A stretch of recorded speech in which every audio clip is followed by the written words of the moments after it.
क्षत्रियों के हाथ निहत्थों के खूनों से रंगे जाते हैं, उन्हीं क्षत्रियों के पेट उन भोली भाली और भगवान की प्रकृति के रचे उन प्राणियों से भरे जाते हैं। इससे बड़ा पाप हम क्या ले नहीं सकते, इससे बड़ा पाप क्या ले रहे हैं अपन।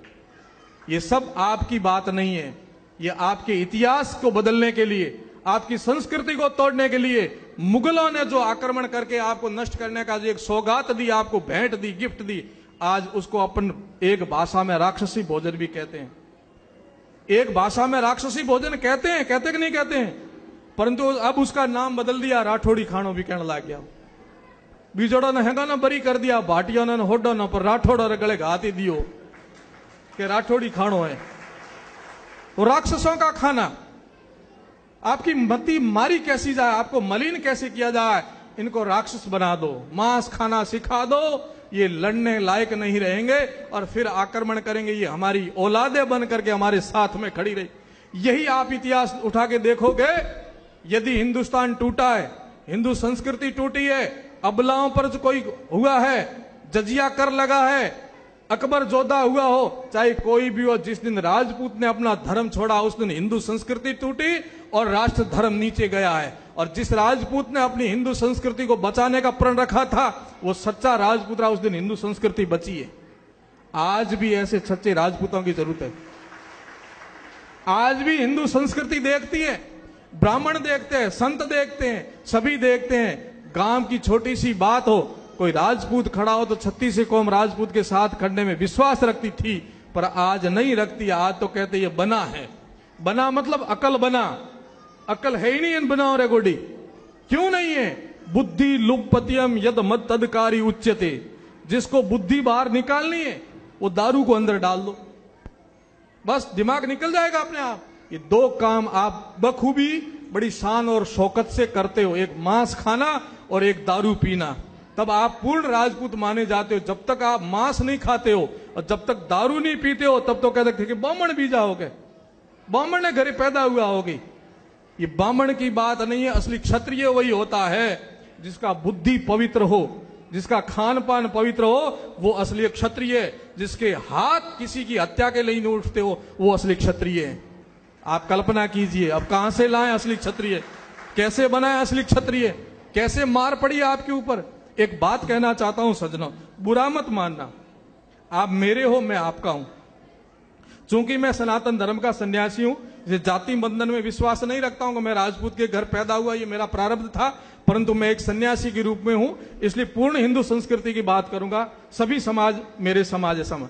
आप मेरे हो मैं आपका हूं, ना किसी एरिया से बंधा हुआ हूं, ना किसी जिले से बंधा हुआ हूं, ना किसी जात से बंधा हुआ हूं। मैं सनातन धर्म का सन्यासी हूं, आप मेरे भक्त हो। मैं आपको कहना यह चाहता हूं कि आप लोग कितनी बिना मति की बात करते हो, बुरा मत मानना इस बात को। एक आदरणीय राम सिंह जी और सम्मानित मन से भी निवेदन सुन तो रहे हैं, फिर भी उनके नाम से संबोधन करके कहना चाहता हूं। मांस 3 प्रकार से मिलता है मार्केट में, मांस 3 प्रकार से मिलता है। एक झटके का मांस, एक हलाल किया हुआ मांस और एक अपने आप मरा हुआ पशु मांस। तीनों ही मांस की श्रेणी में आते कि नहीं आते हैं? अपने आप मरता है, अथवा झटके से मारते हो, अथवा हलाल करके मारते हो। जब तक उसके अंदर प्राण है तब तक तो वो है, प्राण के बाद वो मिट्टी तीनों एक जैसी होती है।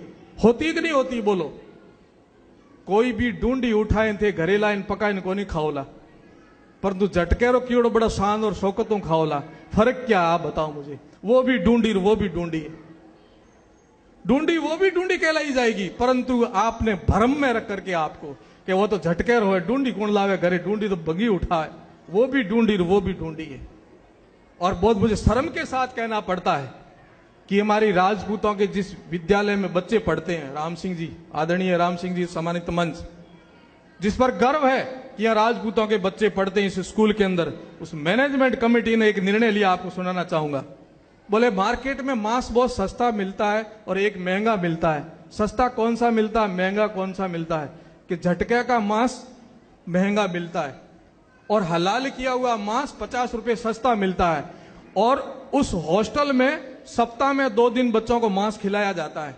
तो कहा क्यों ना अपन हलाल किया हुआ मांस ला करके इन बच्चों को खिला दें, जिसे 50 रुपए सस्ता आएगा। ये है आज के राजपूत, ये है आज के राजपूत। कैसे कैसे आपको राक्षस बना करके प्रस्तुत कर दिया। क्या आपका रूप था, क्या आपकी शान थी, क्या आपके अंदर स्वाभिमान था। घास की रोटी खाने के लिए तैयार थे, परंतु सोनों के थालों में खाने के लिए आपके बच्चे तैयार नहीं हुए थे। वही राजपूत आज छात्रावासों में पढ़ने वाले बच्चे हलाल किया हुआ मांस खाने के लिए तड़फ रहे हैं। होटलों में, बड़ी बड़ी सेमिनारों में जाकर के आप जो मांस भक्षण करते हो, पता है वो किसका मांस है, कैसा मांस है? गाय का मांस है, हलाल किया हुआ मांस है। कभी आपने विचार किया है आपका धर्म किस प्रकार से नष्ट हो गया है? जिस जीवन के अंदर से धर्म निकल जाता है, सब निकल जाता है। दुनिया को देखो, समाजों को देखो, जिस समाज ने धर्म को आगे रखा वो सदा आगे बढ़ा है, और जिस समाज ने धर्म को पीछे रखा वो खड्डे में गया है। इसलिए कहा गया धर्मो रक्षति रक्षितः। जो धर्म की रक्षा करता है, धर्म उसकी रक्षा करता है। हम लोग धर्म को निकाल करके स्वार्थ को पहले रखते हैं, इसलिए हमारी बर्बादी हो रही है। हम जीवन में धर्म को महत्व नहीं समझते। न हम गायत्री से लेना देना, गायत्री तो ब्राह्मणों का काम है, जनेऊ तो ब्राह्मणों का काम है। अरे ये शुद्ध खाना पीना तो ब्राह्मणों का काम है, हम तो राजपूत है, राठौड़ी खाना खाएंगे। वही हमारी मति मारी गई, वही हम नीचे आ गए। आप इस धरातल पर जाकर के सोचो, आज दुनिया के अंदर आप ही नहीं हो मांस खाने वाले। 9 अरब की जनसंख्या है इस दुनिया की, उसमें से 80% लोग मांस खाते हैं, 80% मांस खाते हैं। और ये लोग, आप तर्क दोगे महाराज आप मांस के लिए हमें कहते हो, दुनिया के 80% लोग मांस खाते हैं फिर भी मस्त रहते हैं, आगे बढ़ते हैं। उनको मैं उत्तर देना चाहता हूं। दूसरा, जो लोग कहते हैं कि जीवो जीवस्य भक्षणम, जीव जीव का भक्षण करते कोई पाप नहीं लगता, उनको मैं एक उत्तर देना चाहता हूं। मित्रों, पहला तो उदाहरण ये है कि मांस मनुष्य का भोजन है ही नहीं। कैसे नहीं है, मैं आपको एक बात कहना चाहता हूं। जितने भी प्राणी भगवान ने मांस खाने के लिए बनाए हैं, जो भी नास्तिक रूप में तार्किक लोग, जो तर्क पर आधार पर आप बैठे सुनना चाहते हो, जितने भी प्राणी भगवान ने मांस खाने के लिए बनाए हैं, वो सबके सब प्राणी जन्म के समय आंखें बंद पैदा होते हैं।